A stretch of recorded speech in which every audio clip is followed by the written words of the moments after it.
જય શ્રી કૃષ્ણ, જય માતાજી, હર હર મહાદેવ। આજે આપણે નાગપૂજન વિશે જાણશું। શ્રાવણ મહિનો આવે એટલે નાગપૂજન પણ કરવું જોઈએ। શ્રાવણ મહિનામાં વાસુકી નાગપૂજનનું બહુ જ મહત્ત્વ છે, તો આપણે એના વિશે જાણશું। જય શ્રી કૃષ્ણ। સનાતન ઇતિહાસમાં નાગરાજ વાસુકી પાતાળના સંરક્ષક છે। અગ્નિ પુરાણના ઉલ્લેખ મુજબ વાસુકીની 1000 ફેણો છે, એનું વિશેષ સ્થાન છે। ઘણા પુરાણોમાં એની વિવિધ વાર્તાઓ વર્ણિત છે। લોકો એનું દેવતાના રૂપે પૂજન કરે છે।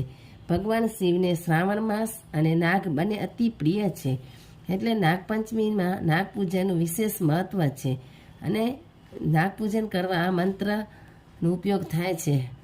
ઓમ નમસ્તુભ્યો સર્પભ્યો એકે ચ પૃથ્વી વિમાનુ અંતરિક્ષે દેવી તેભ્યો સર્પભ્યો નમઃ। મહાદેવજીના ગળામાં નાગ વીંટાળેલા જોવા મળે છે। નાગરાજને એમનું સૌથી પ્રિય ગણેલું માનવામાં આવે છે।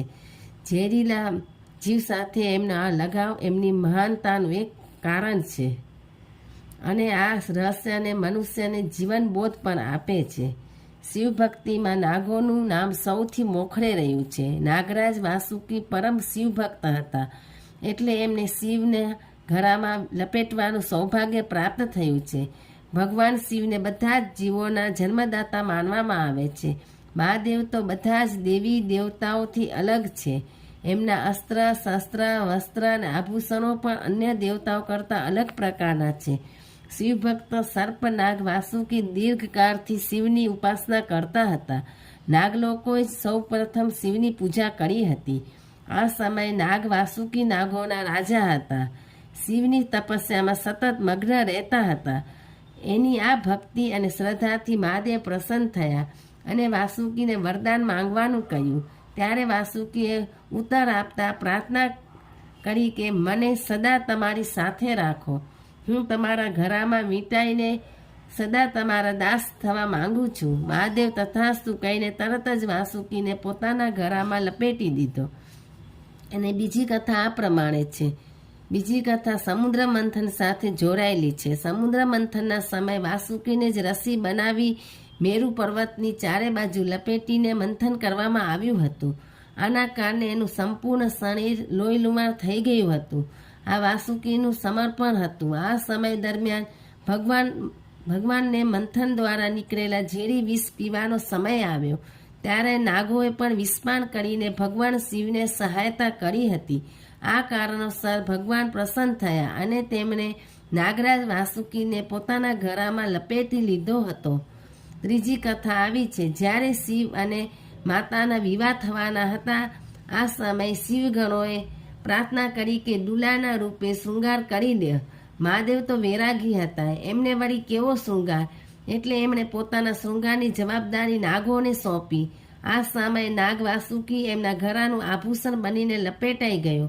એનું આ સમર્પણ જોઈને શિવ અતિ પ્રસન્ન થયા અને મહાદેવે પોતાનું આભૂષણ બનાવી લીધું।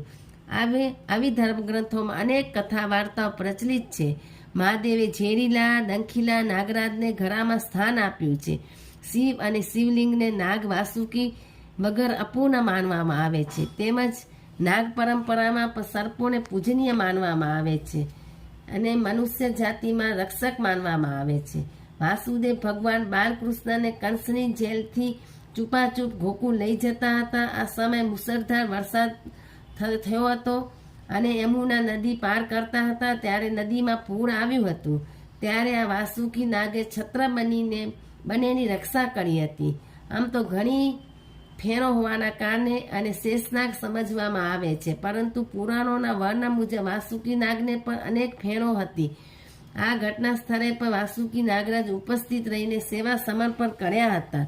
આમ વાસુકી નાગે હરિ અને હરની સેવા કરી છે, એટલે પવિત્ર શ્રાવણ માસમાં સેવાના અધિકારી બન્યા છે।